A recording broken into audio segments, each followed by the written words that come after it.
नमस्कार मित्रों, स्वागत है आप सभी का हमारे YouTube चैनल मेरी बातें याद रखना में। दोस्तों, आज जो कहानी हम लेकर आए हैं, ये कहानी है जिसमें आप जानेंगे कि संभोग करते समय किसको ज्यादा आनंद या सुख मिलता है, स्त्री या पुरुष। तो चलिए हम शुरू करते हैं। आपका टाइम ज्यादा ना लेते हुए इस कहानी को, और अभी तक आप हमारे चैनल को सब्सक्राइब नहीं किया है तो जरूर करें। आपका एक सब्सक्राइब हमारे लिए बहुत महत्वपूर्ण है। तो चलिए हम शुरू करते हैं। ये बड़ी रोचक कहानी है।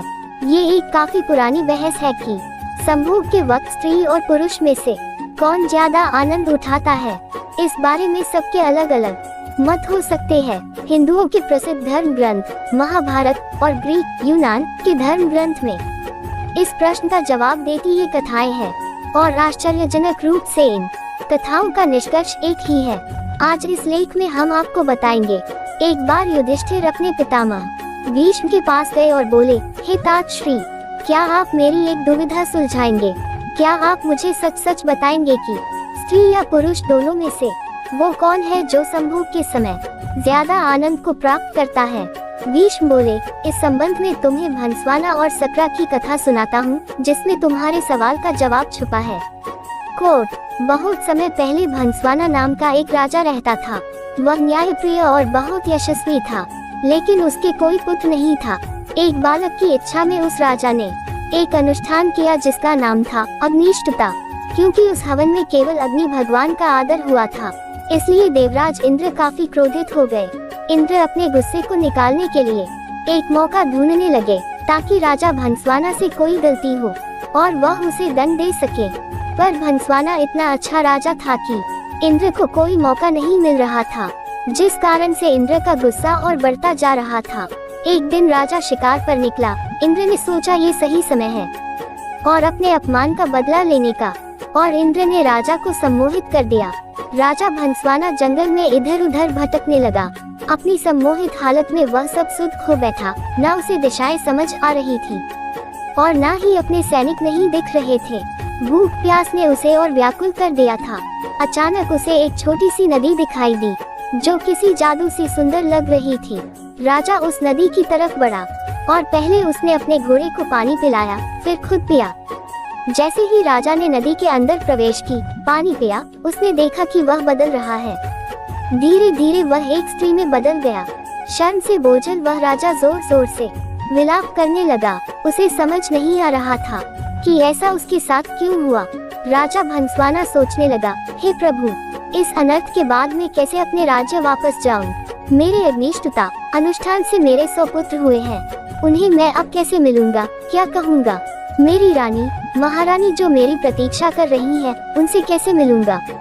मेरे पौरुष के साथ साथ मेरा राजपाट सब चला जाएगा, मेरी प्रजा का क्या होगा? इस तरह से विलाप करता राजा अपने राज्य वापस लौटा। स्त्री के रूप में जब राजा वापस पहुंचा तो उसे देखकर सभी लोग अचंभित रह गए। राजा ने सभा बुलाए और अपनी रानियों, पुत्रों और मंत्रियों से कहा कि अब मैं राजपाट संभालने के लायक नहीं रहा हूँ। तुम सभी लोग सुख से यहाँ रहो और मैं जंगल में जाकर अपना बाकी का जीवन बिताऊंगा। ऐसा कहकर वह राजा जंगल की तरफ प्रस्थान कर गया। वहाँ जाकर वह स्त्री रूप में एक तपस्वी के आश्रम में रहने लगी, जिनसे उसने कई पुत्रों को जन्म दिया। अपने उन पुत्रों को वह अपने पुराने राज्य ले गई और अपने पुराने बच्चों से बोली, तुम मेरे पुत्र हो जब मैं एक पुरुष था, ये मेरे पुत्र है जब मैं एक स्त्री हूँ। मेरे राज्य को मिलकर भाइयों की तरह संभालो। सभी भाई मिलकर रहने लगे। सबको सुख से जीवन व्यतीत करता देख देवराज इंद्र और ज्यादा क्रोधित हो गए और उनमें बदले की भावना फिर जागने लगी।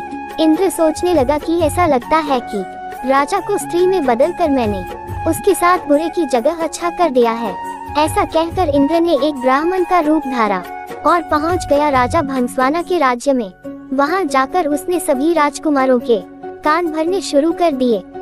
इंद्र के भड़काने की वजह से सभी भाई आपस में लड़ पड़े और एक दूसरे को मार डाला। जैसे ही भंसवाना को इस बात का पता चला, वह शोकाकुल हो गया। ब्राह्मण के रूप में इंद्र राजा के पास पहुंचा और पूछा कि वह क्यों रो रही है। भंसवाना ने रोते रोते पूरी घटना इंद्र को बताई, तो इंद्र ने अपना असली रूप दिखाकर राजा को उसकी गलती के बारे में बताया। इंद्र ने कहा, क्योंकि तुमने सिर्फ अग्नि को पूजा और मेरा अनादर किया, इसलिए मैंने तुम्हारे साथ यह खेल रचा। ये सुनते ही भंसवाना इंद्र के पैरों में गिर गया और अपने अनजाने में किया अपराध के लिए क्षमा मांगी। राजा की ऐसी दयनीय दशा देखकर इंद्र को दया आ गई। इंद्र ने राजा को माफ करते हुए अपने पुत्रों को जीवित करवाने का वरदान दिया। इंद्र बोले, हे स्त्री रूपी राजन, अपने बच्चों में से किन्हीं एक को जीवित कर लो।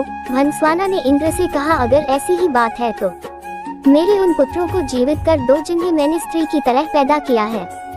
हैरान होते हुए इंद्र ने इसका कारण पूछा तो राजा ने जवाब दिया, हे इंद्र, एक स्त्री का प्रेम एक पुरुष के प्रेम से बहुत अधिक होता है, इसीलिए मैं अपनी कोख से जन्मे बालकों का जीवन दान मांगती हूँ। भीष्म ने इस कथा को आगे बढ़ाते हुए युधिष्ठिर को कहा कि इंद्र ये सब सुनकर प्रसन्न हो गए और उन्होंने राजा के सभी पुत्रों को जीवित कर दिया। उसके बाद इंद्र ने राजा को दोबारा पुरुष रूप देने की बात की। इंद्र बोले, तुमसे खुश होकर हे भंसवाना मैं तुम्हें वापस पुरुष बनाना चाहता हूँ, पर राजा ने साफ मना कर दिया। स्त्री रूपी भंसवाना बोला, हे देवराज इंद्र, मैं स्त्री रूप में ही खुश हूँ और स्त्री ही रहना चाहता हूँ। ये सुनकर इंद्र उत्सुक हो गए और पूछ बैठे कि ऐसा क्यों राजन, क्या तुम वापस पुरुष बनकर अपना राजपाट नहीं संभालना चाहते? भंसवाना बोला, क्योंकि संभोग के समय स्त्री को पुरुष से कई गुना ज्यादा आनंद, तृप्ति और सुख मिलता है, इसलिए मैं स्त्री ही रहना चाहूँगा। इंद्र ने तथास्तु कहा और वहाँ से प्रस्थान किया। भीष्म बोले, हे युधिष्ठिर, ये बात स्पष्ट है कि स्त्री को संबंधों के समय पुरुष से ज्यादा सुख मिलता है। तो दोस्तों, ये कहानी कैसी लगी आपको कमेंट करके जरूर बताना, और अभी तक हमारे चैनल को सब्सक्राइब नहीं किया है तो चैनल को सब्सक्राइब जरूर कर लेना, क्योंकि ऐसी अलग अलग तरह की कहानी लेकर हम आते रहते हैं। तो मिलते हैं अगली कहानी में, तब तक के लिए आप सभी को जय श्री कृष्णा।